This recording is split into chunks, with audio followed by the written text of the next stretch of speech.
It's a Freedom of Information request for 3 months of City Council memos. Why on earth would I do that?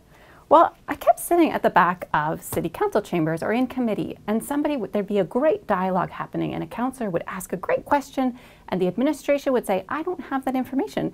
And the councillor would say, could you send me a memo on that? And I would be sitting at the back of the room and just tearing my hair out, because if it's a memo, I can't get access to that. And you can't either.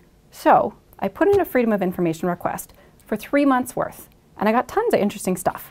Here is an update on how the Lendrum housing project is going. That's a pilot project for how they want to do social housing and affordable housing in the future. Here's a really just comprehensive plain language update on the transit strategy. Here's, again and again, they get all of these notices about people asking for permits to demolish heritage buildings. Here's the Enterprise Land Development Annual Report. I hadn't seen that. Came in a memo. Here's a list of all of the arterial road widening projects that need to be done and in order in which they think they should be done. So if you're driving on some kind of congested road and you want to know when they might get to it, it's in a memo. But this is only 3 months, and I got it months after the fact.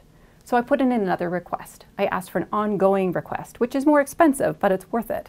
And it's paid off. Now the city clerk says she will make a public repository for all the council memos, and you too can go through all of the information. I'm kind of joking, but for someone who really cares about a particular issue, this stuff I just find it to be more plain language than the reports that are going to council. So I think it'll be interesting. But I wanted to check with someone else as well. So I talked to Rob Shields at the University of Alberta. His take on it was the city is often really good at telling us why they want to do something and why it's a good idea. But sometimes you want a little bit more of the back and forth and an understanding of how they reach that conclusion and what the trade-offs are. So if this helps lift the curtain a little, that's a great thing.